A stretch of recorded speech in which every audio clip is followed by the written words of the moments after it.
నమస్తే అండి. నేను doctor Raman Raju, senior ayurvedic consultant, మెడి9 ఆయుర్వేద హాస్పిటల్.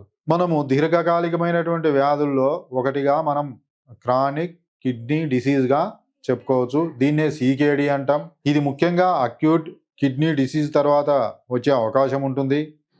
అక్యూట్ కిడ్నీ డిసీజ్‌కు సరైనటువంటి ట్రీట్మెంట్ చేసుకోకపోవటం వల్లను, అదేవిధంగా BP, sugar, thyroid, alcohol, smoking ఇవి ఉన్నవారికి క్రమక్రమంగా అక్యూట్ కిడ్నీ డిసీజే మన క్రానిక్ కిడ్నీ డిసీజ్‌గా మారేటటువంటి అవకాశం ఉంటుంది. ఇంకా ముఖ్యంగా ఈ అక్యూట్ కిడ్నీ డిసీజ్ అనేది దేనివల్ల వస్తుందంటే కొన్ని రకాల మందులు వాడటం ద్వారా, అదేవిధంగా వైరల్, బ్యాక్టీరియల్ ఇన్ఫెక్షన్ ద్వారా, ఆటో ఇమ్యూన్ డిజార్డర్స్ ద్వారా, అదేవిధంగా ఎక్కువ మనకు మోషన్స్ కావటం, బ్లడ్ లాస్ ఎక్కువ కావటం, దీని ద్వారా కూడా డీహైడ్రేషన్ వల్ల కూడా ఈ సమస్య వచ్చే అవకాశం ఉంటుంది. కాబట్టి ఈ అక్యూట్ కిడ్నీ డిసీజ్ తర్వాత మన క్రానిక్ కిడ్నీ డిసీజ్ వచ్చే అవకాశం ఉంటుంది. ఈ క్రానిక్ కిడ్నీ డిసీజ్ యొక్క లక్షణాలు ఏంటి అంటే మెయిన్ కిడ్నీ యొక్క ఫంక్షన్ ఏంది? మన శరీరంలో ఉండేటువంటి రక్తంలో ఉండేటటువంటి మలినాలను మనం మూత్రం ద్వారా బయటికి పంపడం. కాబట్టి కిడ్నీ సరిగా ఫంక్షన్ లేకపోవటం వల్ల ఈ మలినాలతో కూడినటువంటి వాటర్ అంతా శరీరంలోనే ఉండటం ద్వారా మనకు మొహం వాపు ఉండటం, కాళ్ళ వాపు ఉండటం మనం చూస్తుంటాం. అదేవిధంగా సోడియం, పొటాషియం ఇవన్నీ మనకు ఎలక్ట్రోలైట్స్ ఇంబ్యాలెన్స్ వచ్చే అవకాశం ఉంటుంది మెయిన్‌గా. ఇంకా మనకు క్రానిక్ కిడ్నీ డిసీజ్‌లో ఇంకా ఏమవుతుంది అంటే మన క్రియాటిను, బ్లడ్ యూరియా ఇవి క్రమక్రమంగా పెరుగుతాయి. దాని ద్వారా ఏమవుతుంది అంటే ముఖ్యంగా మనకు ఈ సోడియం, పొటాషియంలో తేడా రావటం ద్వారా మనకు హార్ట్ బీట్‌లో కూడా తేడా వస్తుంది. ఎందుకంటే పొటాషియం హెచ్చుతగ్గుల వల్ల మనం హార్ట్ బీట్‌లో కూడా తేడా వచ్చే అవకాశం ఉంటుంది. ఇంకా ఫ్లూయిడ్ పెరగటం ద్వారా మనకు ఊపిరితిత్తుల్లో వాటర్ చేరటం ద్వారా పల్మనరీ ఎఫ్యూజన్ వస్తుంది. దీని ద్వారా మనకేమవుతుంది నడుస్తే ఆయాసం రావటం, నెక్స్ట్ కడుపు వాపు రావటం, కాళ్ళు, మొహం ఇవన్నీ కూడా వాపు వచ్చేటువంటి అవకాశం ఉంటుంది. ఇంకా మన క్రియాటిన్ పెరిగే కొద్దీ పిక్కల దగ్గర ఉండేటటువంటి స్కిన్ అనేది కాఫ్ మజిల్ అంటాం. ఆ స్కిన్ అనేది మనకు డ్రైనెస్ కావటం, అదే బ్లాకిష్ కలర్‌లో ఉండటం, అదేవిధంగా ఇచ్చింగ్ ఉండటం ఇవన్నీ కూడా చూస్తుంటాం. ఇంకా యూరియా పెరగటం ద్వారా, క్రియాటిన్ పెరగటం ద్వారా ముఖ్యంగా అసిటోన్ స్మెల్ అనేది వస్తుంది. ఇంకా మనకు కొంచెం వామిటింగ్ సెన్సేషన్, నాజియా రావటం, జనరల్‌గా తల తిరగడం ఉంటుంది. ఇంకా మనకు చాలా నీరసం అనిపించటం, ఇంకా కన్‌ఫ్యూజన్ అంటే పేషెంట్ కొంచెం కన్‌ఫ్యూజన్‌లో ఉండటం, మానసికంగా కూడా చురుకుదనం లేకపోవటం ఇవన్నీ మనం ఈ క్రానిక్ కిడ్నీ డిసీజ్‌లో మనం గమనించవచ్చు. ఇంకా ఇన్వెస్టిగేషన్స్ వరకు వస్తే మనం జనరల్‌గా కొలెస్ట్రాల్ పెరుగుతుంది, సీరం క్రియాటిన్ పెరుగుతుంది, బ్లడ్ యూరియా, కొంతవరకు యూరిక్ యాసిడ్ పెరిగే అవకాశం ఉంటుంది. అదేవిధంగా సోడియం, పొటాషియం వీటిల్లో తేడా ఉంటుంది. ఇంకా బ్లడ్ యూరియా, నైట్రోజన్ పెరిగే అవకాశం ఉంటుంది. వీటిని బట్టి మనకు ట్రీట్మెంట్ అనేది చేంజ్ అవుతుంది. ముఖ్యంగా ఆయుర్వేద శాస్త్రరీత్యా క్రియాటిన్ 4 వరకు ఉంటే మనం మేనేజ్ చేసేటువంటి అవకాశం ఉంటుంది. ఫుడ్డు అదేవిధంగా మందుల ద్వారా మనకు 4 వరకు ఉంటే మనం అది రివర్స్ అయ్యే అవకాశం ఉంటుంది. అంతకన్నా ఎక్కువ ఉంటే మనం ఒక్కొక్కసారి డయాలిసిస్ అవసరమైనప్పుడు డయాలిసిస్ చేసుకుంటూ మనయి వాడటం ద్వారా కొంతమందికి తగ్గే అవకాశం ఉంటుంది. కొంతమందికి 10, 12 క్రియాటిన్ ఉంటే ఈ డయాలిసిస్ ప్రతి డయాలిసిస్ యొక్క ఫ్రీక్వెన్సీని మనం ఆయుర్వేద మందులు వాడటం ద్వారా తగ్గించవచ్చు. మరి ఈ క్రానిక్ కిడ్నీ డిసీజ్‌లో కూడా ముఖ్యంగా ఆయుర్వేదంలో ముఖ్యంగా శోధ అనేటటువంటి వ్యాధి యొక్క ప్రిన్సిపుల్స్‌ను ఆ సిద్ధాంతాల ఆధారంగా దీన్ని ట్రీట్మెంట్ చేయడం జరుగుతుంది.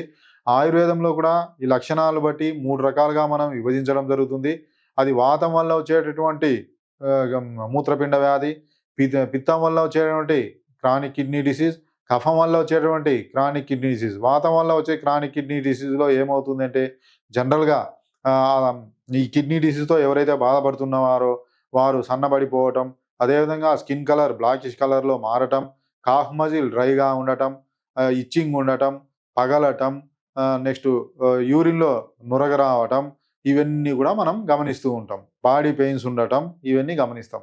అదేవిధంగా పిత్తం వల్ల వచ్చేటువంటి సీకేడీలో ఏముంటుంది అంటే మనకు వామిటింగ్ సెన్సేషన్ రావటం, పుల్లటి త్రేపులు రావటం, తల తిరగటం, ఫీవర్ రావటం, యూరిన్‌లో బర్నింగ్ రావటం, యూరిన్ యెల్లో కలర్ రావటం, బ్లడ్ రావటం, యూరిన్ టెస్ట్‌లో మనకు జనరల్‌గా ఈ ఆర్‌బీసీ సెల్స్, ఎపిథీలియల్ సెల్స్ ఎక్కువ ఉండటం, ఇంకా మనకు బ్లడ్ యూరియా పెరగటం, యూరిక్ యాసిడ్ పెరగటం ఇవన్నీ కూడా ఉంటాయి. అదే కఫం వల్ల వచ్చేటటువంటి కిడ్నీ డిసీజ్‌లో మన కొలెస్ట్రాల్ పెరగటం, ముఖ్యంగా ఎక్కువగా ఎప్పుడూ నిద్ర నిద్ర అనిపించటం, వెయిట్ పెరగటం, ఆకలి తక్కువ ఉండటం, ముఖ్యంగా కాళ్ళు బరువు అనిపించటం, శరీరం అంతా బరువు అనిపించటం, నెక్స్ట్ యూరిన్‌లో ఆల్బుమిన్ ఎక్కువ పోవటం, ఇవన్నీ కూడా ఉంటాయి. ఈ లక్షణాలను బట్టి మనకు ఈ ట్రీట్మెంట్ అనేది ఉంటుంది. ఎందుకంటే ఈ క్రానిక్ కిడ్నీ డిసీజ్‌లో కూడా మనకు ఆయుర్వేదం ద్వారా క్రియాటిన్ 4 వరకు ఉంటే మంచి ట్రీట్మెంట్ అనేది లభ్యమవుతుంది. ఇంకా మనం ఇంట్లో కూడా గృహ చిట్కాల ద్వారా కూడా ఏ కిడ్నీ డిసీజ్ అయినా కొంతవరకు తగ్గించుకోవచ్చు. అదేంటంటే సపోజ్ ఇప్పుడు శొంఠి ఒక 5 గ్రాములు ఉంటే మనం తిప్పతీగ ఒకటి 10 గ్రాములు తీసుకోండి. కరక్కాయ పొడి 20 గ్రాములు ఈ రేషియోలో 1:3 రేషియోలో తీసుకొని మనం అన్నీ ఒక చోట కలిపించి ఉదయం ఒక స్పూను, నైట్ ఒక స్పూను మనం గోరువెచ్చని నీళ్ళతో తీసుకోవటం ద్వారా ఈ క్రియాటిన్ తగ్గడంతో పాటు, వాపు తగ్గడంతో పాటు యూరియా, బ్లడ్ యూరియా ఇవన్నీ గూడా మనకు తగ్గే అవకాశం ఉంటుంది. ఇంకా మనకు ఆయుర్వేద మందుల వరకొస్తే ముఖ్యంగా లక్షణాలను బట్టి మనం అమృతోత్తర కషాయమని, దశమూల కషాయమని, గురుత్యాది కషాయమని, వరుణాది కషాయమని, అదేవిధంగా చంద్రప్రభావటి, నెక్స్ట్ వృక్కదోషాంతకవటి, నెక్స్ట్ గోక్షురాది గుగ్గుళ్ళు, పునర్నవ గుగ్గుళ్ళు, పునర్నవాసం ఇలా రకాలను బట్టి మనకు రకరకాల మందులుంటాయి. ఇవి డాక్టర్ల పర్యవేక్షణలో వాడటం ద్వారా ఈ క్రానిక్ కిడ్నీ డిసీజ్ అనేది క్రమక్రమంగా తగ్గే అవకాశం ఉంటుంది. ఈ క్రానిక్ కిడ్నీ డిసీజ్‌లో కూడా ముఖ్యంగా ఆయుర్వేదంలో పంచకర్మ పద్ధతులు ఉంటాయి. ఈ పంచకర్మ పద్ధతుల్లో మెయిన్‌గా కొలాన్ థెరపీ అనేది ఉంటది. దీంట్లో మనం జనరల్‌గా రూక్షవస్తి అంటాం. రూక్షవస్తి ద్వారా మనకు ఈ క్రియాటిన్ లెవెల్స్ అనేటివి చాలా వరకు తగ్గే అవకాశం ఉంటుంది. ఇంకా మనకు జనరల్‌గా మనకు అమృతోత్తర కషాయం అని ఉంటది. ఆ కషాయం ద్వారా మనం ఎనిమాలాగా మనం ఇవ్వటం ద్వారా ముఖ్యంగా మన బాడీలో ఏవైతే క్లేదం అంటాం ఆయుర్వేదం ద్వారా.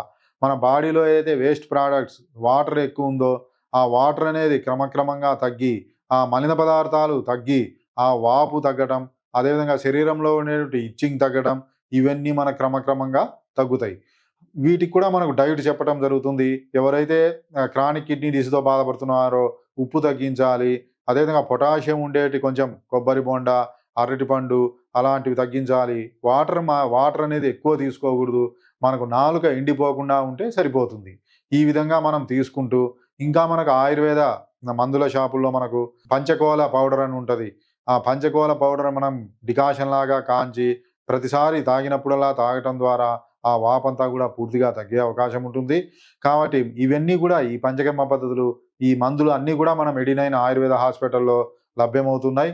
ఈ మెడి అంటేనే మెడిసిన్, ఎక్సర్సైజ్, డైట్, ఇమ్యూనిటీ ఈ 4 విధాలుగా మనం పేషెంట్‌కు మేము ఇవ్వటం ద్వారా ఏ వ్యాధి అయినా సరే త్వరగా కోలుకునే అవకాశం ఉంటుంది. అదేవిధంగా మా దగ్గర 9 రకాల చికిత్సా విధానాలు ఇంటిగ్రేటెడ్ మెడికల్ సిస్టమ్ అంటాం. ఈ ఆయుర్వేదం, హోమియో, ఆక్యుప్రెషర్, ఆక్యుపంక్చర్, సిద్ధ, యోగా ఇవన్నీ గూడా మన దగ్గర ఉన్నాయి. ఇవి ఏ చికిత్సా విధానంలో ఏ వ్యాధికి మంచి ట్రీట్మెంట్ ఉందో అవన్నీ మనం రోగికి ఇవ్వటం ద్వారా త్వరగా రోగం నుంచి బయటపడే అవకాశం ఉంటుంది. ఇంకా మనకు ఈ డాక్టర్స్ డే సందర్భంగా ఈ నెల మొత్తం మనకు ఫ్రీ కన్సల్టేషన్ ఉంటది. ఆయుర్వేద మందుల పైన ఆ పంచకర్మ ప్రొసీజర్స్ పైన 30% రాయితీ ఇవ్వటం జరుగుతుంది. ఫ్యామిలీ నుంచి ఒకరు వస్తే. అదే ఫ్యామిలీ నుంచి ఇద్దరు వస్తే మనకు 40% రాయితీ ఇవ్వటం జరుగుతుంది. కాబట్టి ఈ అవకాశాన్ని అందరూ సద్వినియోగం చేసుకోవాల్సిందిగా నేను కోరుకొంచున్నాను.